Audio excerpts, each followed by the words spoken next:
নমস্কার, আমি মানিক মণ্ডল। আপনারা দেখছেন তরঙ্গের বিপরীতে। আজ আমরা প্রবেশ করতে যাচ্ছি একটি রহস্যময় জগতে, স্বপ্নের বিজ্ঞান। আমরা রাতে ঘুমোলে আমাদের মস্তিষ্কে কি ঘটে? কেন আমরা কখনো উড়ে যাই, আবার কখনো ভয়াবহ স্বপ্ন দেখি? আসুন এই রহস্যগুলি আনরিভেল করি। প্রথমে স্বপ্ন কি এটা জেনে নিতে হবে আমাদের। এটি আমাদের মস্তিষ্কের একটি আকর্ষণীয় কার্যকলাপ। যখন আমরা REM অর্থাৎ র্যাপিড আই মুভমেন্ট এর মাধ্যমে আমরা ঘুমে থাকি, তখন আমাদের মস্তিষ্কে এক ধরনের ম্যাজিক ঘটে। স্বপ্নের সময় আমাদের মস্তিষ্কের বিভিন্ন অংশ সক্রিয় হয়ে ওঠে এবং আমরা অদ্ভুত ও রঙিন দৃশ্য দেখতে থাকি। কিন্তু আমরা স্বপ্ন দেখি কেন? গবেষণা বলছে স্বপ্ন হলো মানুষের অভিজ্ঞতা এবং আবেগের প্রতিফলন। এটি আমাদের মানসিক চাপ, উদ্বেগ এবং আমাদের দিনের ঘটনা সমাধানের একটি উপায়। যদি আপনি গতকাল একটি কঠিন পরিস্থিতির সম্মুখীন হন, তাহলে সেই ঘটনা স্বপ্নে ফিরে আসতে পারে। আচ্ছা, স্বপ্নের কি ধরন হতে পারে বলুন তো? বাস্তবসম্মত স্বপ্ন বাস্তবের মতো মনে হয়, যেমন আপনার প্রিয় মানুষের কথা আপনি ভাবছেন সেটা। আরেক ধরনের হতে পারে অদ্ভুত স্বপ্ন। আপনি কি কখনো উড়ে গেছেন অথবা অদ্ভুত প্রাণীদের সাথে দেখা করেছেন? আবার আরেক রকমের হতে পারে ভয়ঙ্কর স্বপ্ন। রাতে ঘুমানোর সময় ঘন ঘন ভয়ঙ্কর দৃশ্য দেখা যায়, যা আমাদের ঘুম হারাম করে দেয়।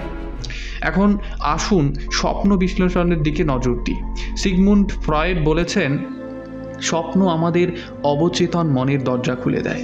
আপনারা যদি নিয়মিত জলাশয়ে ডুব দেওয়ার স্বপ্ন দেখেন, তবে কিন্তু আপনার উদ্বেগের সেটা প্রতিফলন হবে। বিশেষজ্ঞরা বলেন, আমাদের স্বপ্নের মাধ্যমে আমরা নিজেদের সম্পর্কে অনেক কিছু শিখতে পারি। তারা আমাদের গভীর অনুভূতিগুলি প্রকাশ করে। আজকাল বিজ্ঞানীরা স্বপ্ন নিয়ে নতুন নতুন গবেষণা করছেন। আপনি কি জানেন আপনার লুসিড ড্রিমিং করতে পারি আমরা?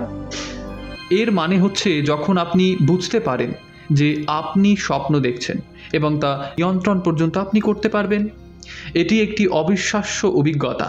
আপনি যা চান তা স্বপ্নে ঘটতে পারে। এটি খুব মজার হতে পারে না? মনোবিজ্ঞানীরা স্বপ্নের মাধ্যমে আমাদের আবেগ বিশ্লেষণ করতে সহায়তা করেন। যদি আপনি নিয়মিত একটি নির্দিষ্ট স্বপ্ন দেখেন, এটি আপনার জীবনের পরিস্থিতি নিয়ে অনেক কিছু বলছে।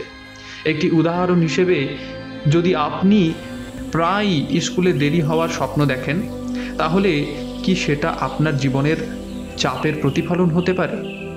প্রতিটি সংস্কৃতির স্বপ্নের একটি বিশেষ তাৎপর্য রয়েছে। অনেক সংস্কৃতিতে স্বপ্নকে দেবতার বার্তা হিসেবে দেখা হয়। কিছু আদিবাসী জনগণ স্বপ্নের মাধ্যমে ভবিষ্যৎবাণী করেন। তাদের কাছে স্বপ্ন একটি গুরুত্বপূর্ণ অংশ। আজকের এই সফরে আমরা দেখলাম স্বপ্নের বিজ্ঞান কতটা বিস্ময়কর।